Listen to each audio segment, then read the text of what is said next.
반갑습니다. 8월 2일 오늘장 예스복습 시작해 보도록 하겠습니다. 자, 영상 시작 전에 좋아요와 구독 버튼 한 번씩 눌러주시고요. 시작해 보도록 하겠습니다.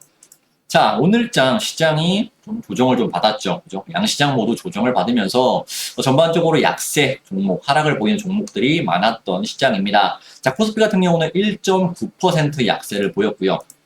코스닥 같은 경우는 3.1% 정도 약세를 보이는데 전반적으로 하락을 주도했던 테마는 이 반도체와 2차 전지라고 좀 보여집니다. 자, 근데 이러한 이슈가 나타났죠. 자, 미국 신용등급이 강등이 좀 되었죠. 자, 그렇기 때문에 오늘 시장이 이러한 영향으로 하락했다. 라고 좀 보고 있는 시각들이 좀 많습니다. 근데 제가 봤을 때는 좀 그렇게 보기 좀 어렵지 않나라고 생각이 됩니다.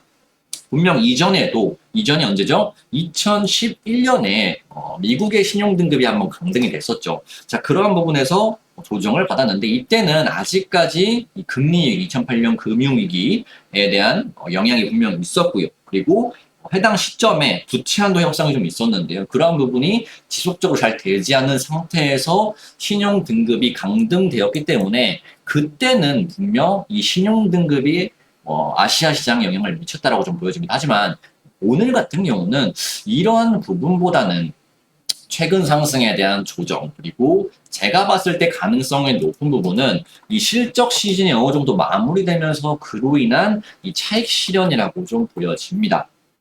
그래서 그러한 부분 자체가 오늘장 하락을 좀 주도했고 했는 거지, 사실 이 미국 신용등급을 그냥 단순하게 이유를 찾아볼 때 그러한 영향으로 좀 보여집니다. 그래서 오늘 몇 가지 종목들을 좀 살펴볼 텐데요. 일단은 에코프로를 좀 보도록 하겠습니다. 자, 에코프로 같은 경우는 어떻죠? 사실 증권사 리포트가 5월 이후로 거의 나오지 않습니다. 왜 그러냐? 자, 이들 또한 사실 앞으로 얼마나 갈지 혹은 어떻게 될지 잘 모르기 때문에 쉽사리 나타나지 않는 게 증권사 리포트라고 좀 보여지고요. 제가 봤을 때 5월달 이후로 아마 리포트가 확인이 안 되는 걸 알고 있는데 5월달 봤을 때 한 45만 원대 주가가 형성되어 있었죠. 자, 이때 뭐 매도 리포트, 그래서 이러한 이후로 나타나지가 않고 있다. 자, 그 이후에 얼마나 올랐습니까? 엄청나게 배 이상 또 올라버렸죠. 거의 45만 원부터 150만 원 이상 상승을 하면서 엄청난 시세를 내고 있습니다. 자, 이러한 상황 속에서 오늘장 그리고 어제 같은 경우 갭상승 이후에 이렇게 눌리는 모습이 나타났는데, 사실 이 에코프로를 제가 오늘 영상에서 뭐 어떠한 사업을 영위하고 있고요, 뭐 어떻게 뭐 하고 있고요, 이 기업에 대한 설명은 사실 크게 중요하거나 필요하진 않을 것 같습니다. 분명 앞으로 미래의 성장주로서 미래에 받을 수 있는 기업의 가치를 상당 부분 많이 땡겨서 올린 시세죠. 한번 쉽게 말씀드려서 미래의 성장 가치를 현재 가치에 반영을 시켜서 그러한 기대감으로, 그죠? 여러분들, 개인 투자 여러분들이나 뭐 기관이나 외국인이나 이러한 기대감으로 인해서 상승이 나타난 것이기 때문입니다. 그래서 이 본연의 가치가 지금 뭐 150만 원이냐, 110만 원이냐는 사실 중요하진 않고요. 제가 봤을 때 미래 가치를 몇 년 혹은 뭐 10년 이상 땡겨와서 현재의 가치를 만들어가고 있구나라고 보시면 될 것 같습니다. 그래서 지금 당장 이 가치, 이 기업의 가치가 얼마를 벌고 있으니까 얼마를 평가받을 것이다가 아니라 미래에 얼마를 벌 것인데, 벌 것으로 예상이 되는데, 그러면 기업 가치가 이 정도는 돼야 정상이 아닐까라고 해서 만들어진 게 현재 시세라고 보시면 될 것 같습니다. 자, 그러면 제가 어떤 말씀을 드리고 싶냐면, 오늘장 종가가 111만 원 정도에 형성이 되었죠. 근데 지금 해당 가격대, 이 아래 가격대에서 매수하신 분들은 뭐 오늘 좀 조정이 나타났다고 하더라도 쉽게 뭐 차익 매도를 하거나 그러시진 않을 것 같아요. 그죠? 제가 걱정하는 부분 혹은 걱정이 되시는 분들은 아무래도 이 오늘 종가를 형성한 가격대 전후로 혹은 그 위에서 매수하신 분들은 조금은 걱정이 되시지 않을까 해서 제가 그 부분에 대해서 말씀을 드리고자 합니다. 뭐 저점에서 이미 가지고 계신 분들이야 크게 뭐 어느 정도 흔들어 봐야 이전처럼 올라가지 않겠느냐라고 생각을 하시니까요. 자, 그러면 이 가격대 근방에서 좀 매수를 하신 분들은 어떻게 대응을 하냐? 제가 봤을 때는 과거의 데이터로 우리가 주식이라는 게, 기술적 분석이라는 게 사실 과거의 데이터를 바탕으로 과거에 그랬으니까, 그죠? 과거에도 그랬으니까 미래에도 그럴 것이다 하고 추정을 하는 영역이잖아요.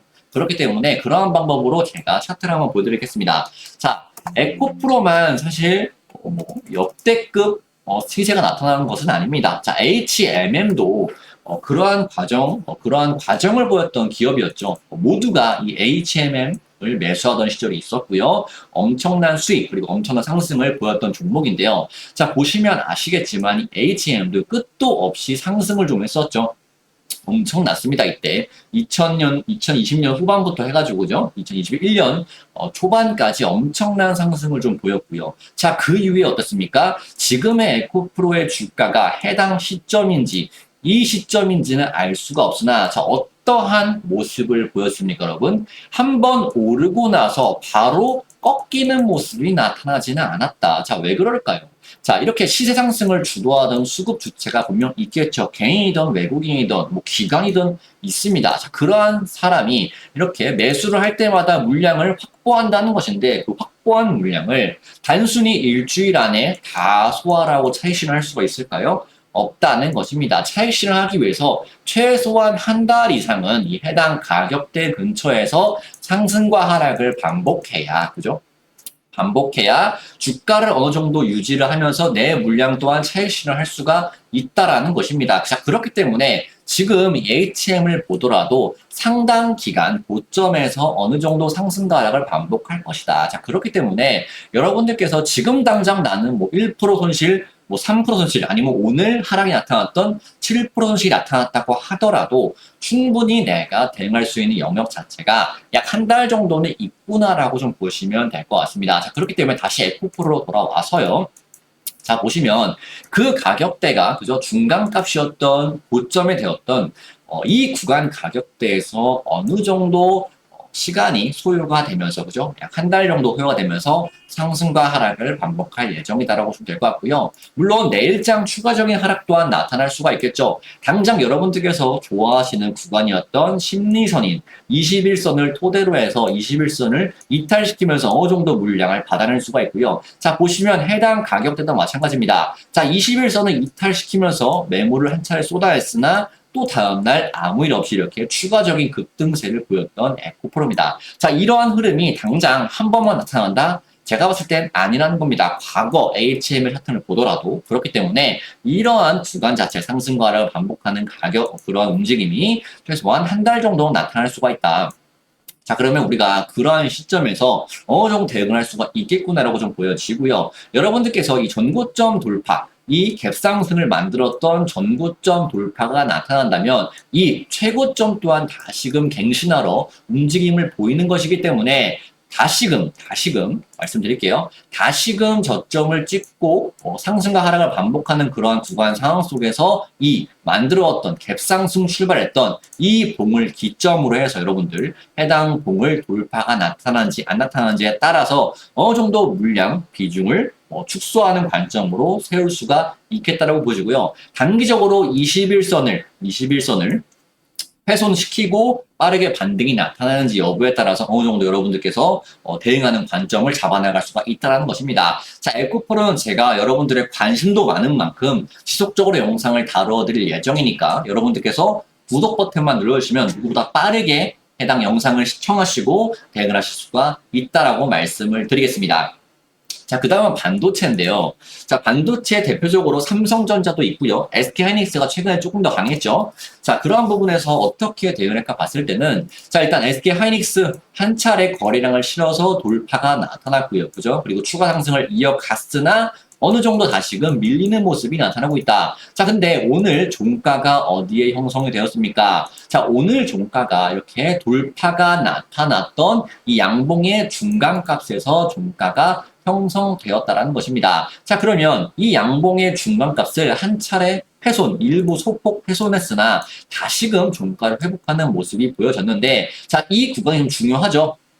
단기적으로 빠르게 상승이 나타날 것이냐 아니냐는 오늘 종가를 얼마나 지켜주느냐, 내일 모레 얼마나 지켜주느냐에 따라 달려 있습니다. 물론 종가를 하회하고 이탈하다고 하더라도 다시금 이렇게 올라올 가능성이 높은 상황이라고 보시면 될 것 같고요. 제가 말씀드리는 거는 단기적인 겁니다. 단기적으로 빠르게 올라올 것이냐 아니면 어느 정도 기간 조정을 받을 것이냐의 차이입니다. 그래서 우리가 신규 접근을 고려하시는 분들이라면 그죠? 단기적으로 오늘의 종가 부근을 얼만큼 내일 모레 얼만큼 지켜주는지 여부에 따라서 충분히 접근이 가능하다고 보시면 될 것 같고요. 만약에 당장 나는 오늘 종가에 좀 담았어야 하시는 분들은 어떻습니까? 단기적으로 심리선 지지부, 심리선 지지 가격대, 해당 가격대를 지켜주는지 따라서 비중 추가까지 고려해 볼 수가 있다라고 말씀을 드리겠습니다. 자, SK하이닉스 혹은 삼성전자 또한 제가 지속적으로 영상으로 업로드릴 예정이기 때문에 여러분들께서 구독 버튼만 눌러주시고요. 오늘 영상이 마음에 드셨다면 좋아요 눌러주시고요. 다음 영상 또한 빠르게 업로드 드리면서 오늘 영상 마치도록 하겠습니다. 자, 감사합니다.